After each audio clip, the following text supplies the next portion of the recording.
that, I am going to turn it over to Maura Connolly, who is our facilitator for this session. Thank you, Maura. Thanks, Cecilia. Welcome, everyone. My name is Maura Connolly, and my pronouns are she, her, hers. I work at the Fleet Science Center in San Diego, California as the Community Initiatives Coordinator, helping to run the San Diego STEM ecosystem.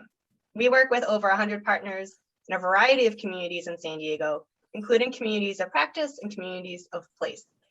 Asset and value mapping have been an integral part of our process when getting started with a new community or before implementing a new initiative. So I'm very excited to learn with you all today.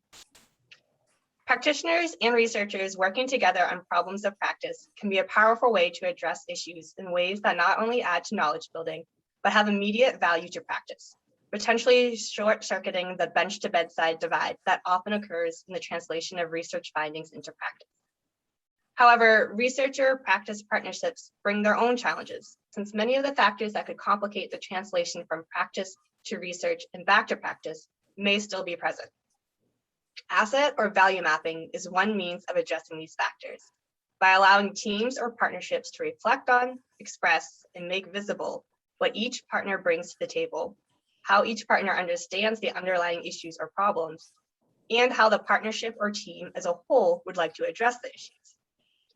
Mapping might also reveal differences in assumptions, language, norms, and values, allowing partnerships or teams to see those as strengths and assets that help shape successful projects right from the start, rather than jeopardize projects during implementation. So this topic originated from a feedback survey seeking problems from practice. So we know this is a relevant topic, and many of you are likely here because you have also encountered this challenge or wish to learn more to strengthen your work. Others may be here because you are well versed with this topic and have promising practices to share, which we hope you do in the chat along the way. We hope that all of our minds coming together today over this topic can be beneficial for everyone. And with that, I'll turn it over to our first team, Eve and Travis, to let them introduce themselves and share about their experiences with asset and value mapping. Fantastic. Thank you so much, Maura. And it's great to see everyone. So many familiar faces and a whole lot more that are new to me, which is thrilling. My name is Eve Klein. I'm here in Seattle, Washington. I work with the Institute for Learning Innovation. My primary role is working with Portal to the Public, but I'm here today with my colleague Travis, representing a project that looked at partnerships between universities and science centers. My background is in the science center world. Can everyone hear me? Perfect, I'll keep going, thank you. So as I said, as a former Science Center employee, I had an experience that I'm sure many of you had, which is that we would get those last minute phone calls from STEM principal investigators, desperately looking for some insight, some support, some advice on their broader impact efforts. We're all here at an NSF meeting. We all probably know broader impact is one of NSF's 2 criterion by which they judge all of our proposals. There's the intellectual merit, what do we want to learn? There's the broader impact, and what does that mean for society? So principal investigators in STEM come and go. They have needs, they have interests, they have curiosities, and collaborations between these individuals and science centers are sometimes strong, sometimes really not. And so we wanted to see what we could do about building institutional level partnerships that were durable and that would last as individual PIs came and went. I'm not going to get into the details of how we did that, but I do want to provide enough context that some of our reflections will make sense. So we had 9 partnerships across the country. We deliberately chose a big wide range of science centers, big, small, rural, urban, and a range of universities.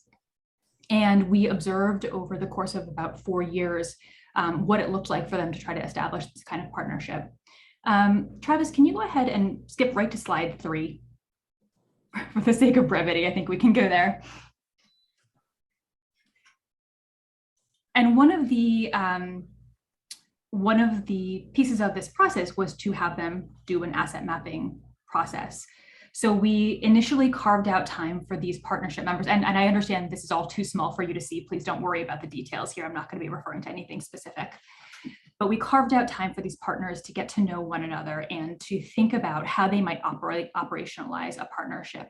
So they went through an asset mapping process, and then each year, our research team based at Oregon State University would ask the partners to revisit their maps and make any changes.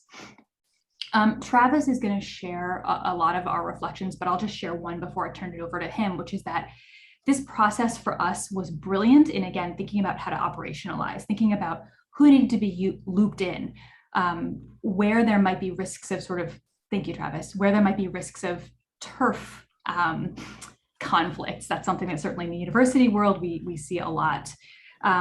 However, this process really made it hard to capture some of the more intangible assets, things that we heard our opening plenary speakers discuss, things like power, things like personality. All of those have a huge impact on how successful a partnership will be. And this process for us was really not able to capture some of those that have a huge influence on partnerships.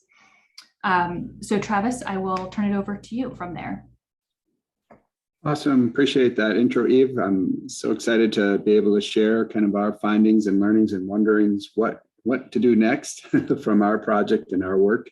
So I'm a partner that connects to the UW-Madison kind of broader impact sphere.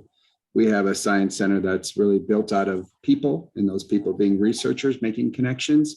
And so we are brokers, and that's one of my primary roles is to broker relationship building and dream up broader impacts plans that will kind of match up in an ideal way with these asset maps at individual project levels. So through this project thinking institutionally, it was fun to watch the plenary because we did have a really simple slide that I'll share here, the imbalance of power as a theme. So even though we're trying to sort out within science centers and universities, AGIs, higher education institutions, and where informal learning or where community engagement happens in different spaces. When we look back and reflect, even though we're trying to be idealistic, there was two kind of things that kept coming up, and NSF ready and partnership ready. So this was alluded to a little bit this morning, thinking about who really is NSF ready in terms of their participation in a grant proposal and then the outcomes. There's a lot of conversations around value and mapping out value in that sense. One of the things that we certainly knew was science centers and organizations that are not lead authors that were approached by a PI for partnership. They often were at a disadvantage to understand the landscape and to prepare. And so this idea of being NSF ready is a big deal. There are some simple things of just, logistics of filling out the forms. We wanted to get to write some poignant, specific issues to kind of discuss some of these things. Budget justifications, and we've had partners ask, what's an ORCID ID for when they have to fill out, their NSF papers and all these kind of things. So all of a sudden we're diving into a space where in academia, it's pretty normative behavior to have these, collection of references and data about yourself and your role. But partnerships, that was a new thing that was asked about. So in terms of, I think I really like the term this morning, like partnering with integrity or collaborating with integrity. Sometimes there's boundaries to that integrity. I was thinking of that are not fair just by the boundaries of how those organizations and institutions exist. Within our own context, a couple of personal stories. So my partner at UW-Madison was a PI on the project, Kevin Nemi, who worked for a community engagement, collaborative engagement group for the UW-Madison. And just, looking back at that, that part of that project funding included his salary up to a certain amount. And then our group, ended up with materials for the three plus years of the space.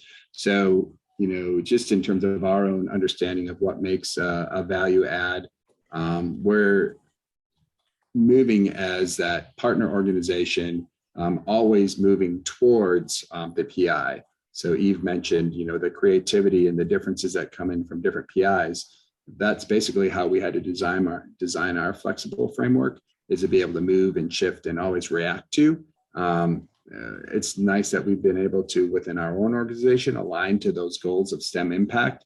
But I certainly know as we broker relationships within the community, we often don't start with their strengths. And even I had a lot of great discussions around the deficit model of trying to alleviate this idea of a PI moving forward, thinking about what they could bring that's missing from a community org. And that's something that we're trying to kind of bring to a level of understanding before that partnership conversation starts.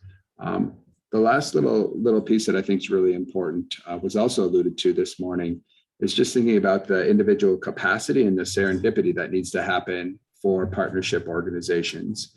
Not only might there be a desire and a aligned strength, but if you think about the timing of things, of who's available at what time to spend on really a co-creation, as we all know is ideal, but what does that look like? And does the timing match up in terms of readiness to be able to co-write, put those ideas in, and then have reactive discussions that they emerge as those potential outputs. I think those are some things that we are really finding that there's a long way to go. And we had some fun conversations around instead of a budget justification, maybe there's a partner justification document where you have to, align and be a co-signer to say, this partnership is more than I reached out to you just right now. I did show up back and forth beyond just this STEM interaction. And we hear that as we're brokering as a community partner with other community partners, this idea that we can show up outside of these projects, and that helps that relationship building. And I think that was another point that we knew could help with that partnership ready aspect, along with helping to build this NSF ready potential is you can't just do it within a form template. We want to make NSF ready a collaborative affair. And frankly, we might not have the capacity just because we're NSF ready or an academic institution's NSF ready. How do you, is that an extra thing again for that academic institution to help with a community org to become NSF ready in terms of all these forms by default? That usually happens. And again, that's a power imbalance because you're relying upon the academic institution, the HEI, to help inform what the process is to be NSF ready, to actually put the proposal in and sign and connect to those pieces. Eve, what other pieces might I be missing that we had a lot of great conversations about? I think probably that provides enough that we can use that as a launching off point in the breakout groups. Cool. That's great. Thank you, Travis. Great. Thank you, Travis and Eve. Maria and Smirla, I would love to hear from you if you want to get started with some introductions.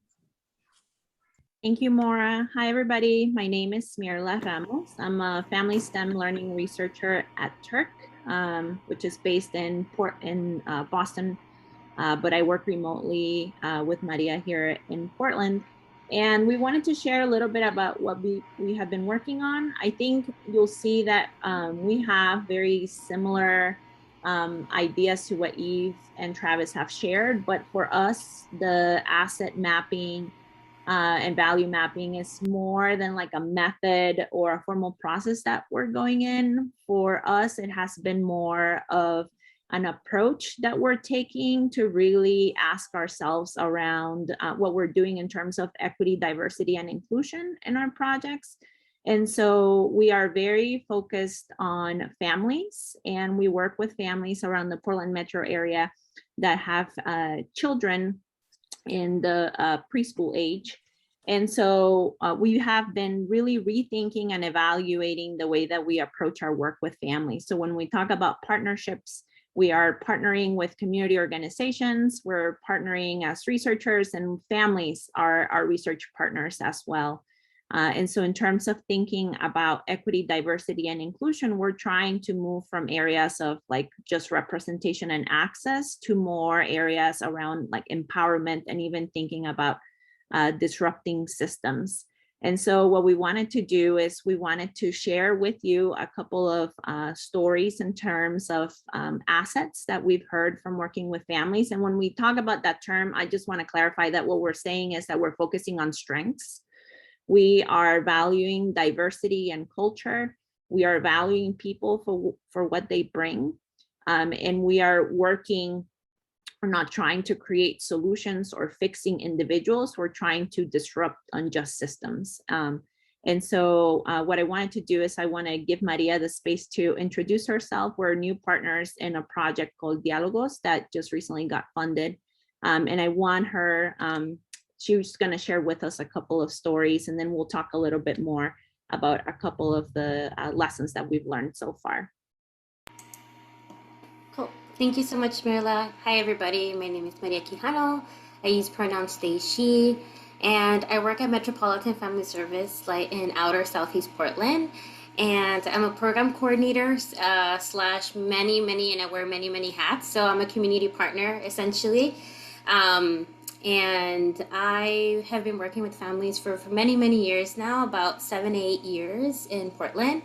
And things that I've learned, I wanted to start off with like a little bit of context as well as to like how we approach and support families.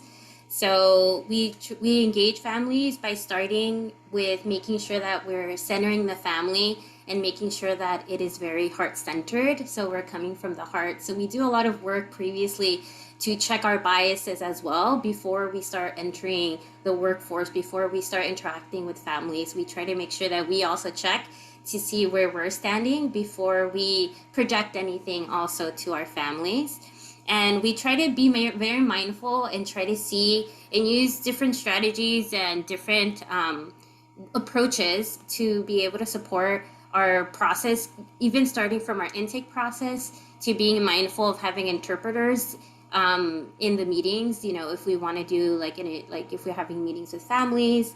And then so many people before COVID have visited my program and my classroom. And a lot of people say like, how can you have so many different languages and so many cultures in your classroom, and how are you able to support each of them and support them so they can be like themselves and to be comfortable around you? And I feel like the best practice and a lot of different things that we use at MFS is like an internal model called relational model, as well as using the equity lens, DEI. We have an equity diversity committee, and as well as training around assertive engagement. And if you haven't heard of any of those, we can definitely talk a lot about those in our breakout rooms. But we wanted to, I wanted to give you a few examples as into why we go to such lengths to practice these models and to support not only our own training and professional development, but it is to support families and to meet them where they are, right? And then so a few examples I wanted to share today is about families that we have helped to, and really it's really us just making the space and creating the space for them. And then so they can shine, so they can be who they really are and show us who they really are. So I want to focus on a few families and a few specifically some others that we've supported throughout the years and in which they've been now they're part of our team. So I really am excited to kind of share some of those stories. So I'll start with one of our, now she's a coordinator. Another one is an associate, so like an assistant to us. And then so they started off, both of these families have started off as parents. And then the way that we were able to support them, and like I said, mentioned earlier, is just making space for them in our classroom and letting them be who they are and letting them and meeting them where they are. So we have one family that started off with one mom being really super quiet and not saying very much and not engaging very much when we were talking to them and speaking to them while we were in class. Again, this is pre-pandemic. And then little by little, as we practice a lot of patience and a lot of heart-centered conversations and gave this mother time to open up and to be herself, we realized that soon enough, she was able to participate and give us a lot of great ideas about what to do in the classroom and what to, kind of like what the supports that she needs to support her children, which also supported us to support the other children as well. And then so when this mom first came to us, she was very shy. But after a year of working with her and her child, we were able to see that she opened up and she was able to share with us kind of like her background. And we found out that she had some experience with working with children. We found out that she was very creative, and we found out that she was very just attentive, and really everything that we were suggesting or giving her advice on when it came to parenting, she was like a sponge, kind of just soaking everything in. And then so when we started noticing kind of really who she was and what she was interested in, we started asking her, what is what would you like to do in the future, especially when your child goes to kindergarten, and what are your aspirations, your dreams. And we were able to connect her to Mount Hood Community College out here in Portland. And we were able to support her with taking some trainings and some workshops to kind of give her a little bit more experience and support in the field that she wanted to learn more about. And luckily, with all of that support, she returned and came back to us and said that she was so inspired and so grateful for us to support her, and that she wanted to come and work with us. So I just feel really inspired and awesome that she was able to share her experience and be able to come back and kind of give back to the community and support her community in the way that she felt she got supported by us. And I say that because I think that being able to support families and meeting them where they are, based off another project that we did apart, and we did a little bit of research, we were able to find out that because of the support that we give families and because of the holistic approach that we take, we were able to find that families felt supported and strengthened their family relationships. It supported their child's social emotional learning, and it also we followed a few families all the way up to their children being in high school, and it kind of showed us that they were becoming kind of lifelong learners along with their adults as well. So we're just really excited to be able to do this work, and I'm excited to partner up with Smarla as well so we can continue this work. So thank you. Thank you, Maria. Just like the examples that Maria provided, these stories of resilience and resourcefulness from families have inspired the work that we're doing. I'm going to share with you just a slide or two to kind of give you a sense of like what we're trying to actively do right now. We're really pushing ourselves to reject deficit-based narratives. And I don't know in your experience, but I found that sometimes that's really hard to do, especially when we're writing proposals, because we are trained to really talk about the problem. And usually we tend to identify that problem or describe it in ways that are based in these deficit narratives. So we're pushing ourselves to embrace asset-based perspectives and frameworks. One of the ones that we are actively employing is the Community Cultural Wealth by Yoso. It was published in 2005.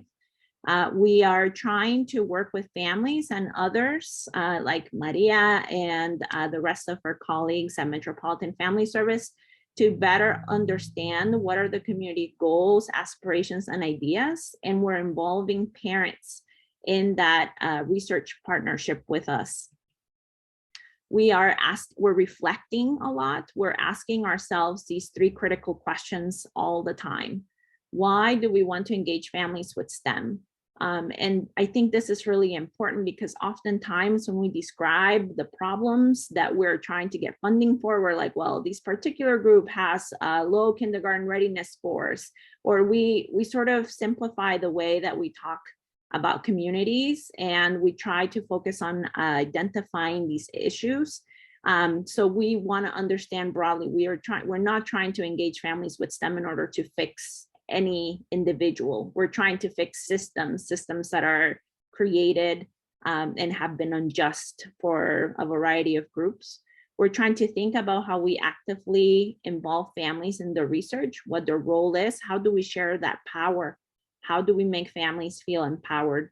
And then we're asking ourselves, what strategies do we need in these projects and in this work that we're doing to make sure that we stay true to the mission? It's very easy for sometimes we think we're using asset-based frameworks, everything is going really well, but if we're not employing, we're not being reflective throughout the process, we could easily fall in that deficit-based narrative and do disservice to the families that we're working with. Thank you so those much, were- Smirla. Yeah, those were some of the things we wanted to Great. share. In the interest of time, I know that we could be, hopefully we'll have rich conversations in the breakouts, but I want to turn it over to Maura to give us a little bit of just her sense of what she's heard and some of the insights and highlights. Yeah, I know we're all excited for these breakout rooms to learn more. I am one of those people excited for these breakout rooms. But just a few things that I heard and for us all to consider as we're going into these rooms and continuing this conversation. So the question, of course, comes up as who makes a good partner? What are you looking for when you're doing this asset mapping? And even Travis, they talked a lot about universities and informal science institutes as partners, whereas Maria was talking about parents and families as partners. So those are very different groups. There's a broad definition of partners. We're talking about institutions as well as individuals. So think about that for yourself. Who might you be overlooking as a potential partner? And then once you maybe have some partners in mind, how do you figure out those assets? So again, with Eve and Travis, we were looking at, resources, knowledge, capacity. We also talked about strategic goals, making sure that those are in line with your own. And then Maria talked more about discovering the asset of parents by a more informal process of developing relationships first and letting the person show you their strength.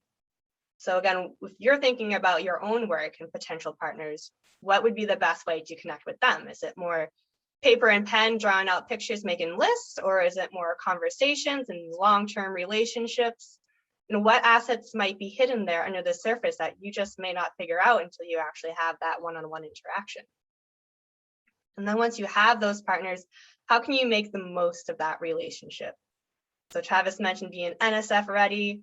And also we talked a little bit about the potential of a partner justification document, which I know people were excited about. So how do you continue that relationship and make sure it's equitable for both groups being involved? So we also, the concept of power, I think, came up with both groups as well. So how do we acknowledge the power that already exists? And then how do we share that more equitably moving forward with everyone involved? So those are just some topics and some questions for you to consider as you go into these breakout groups. And then we can brainstorm together and hear more from our speakers. And Cecilia, was there anything in the chat that I missed that you wanted to share out as well? I think a lot of what resonated was some really interesting questions around this partnership justification document, which I'm sort of really intrigued by. And I'm wondering if that's also something that will come up in the discussions in terms of, the question that I think Ellen posed is, how would you know? What would that look like? So that I think picks up more on much of what you already pointed out. So for the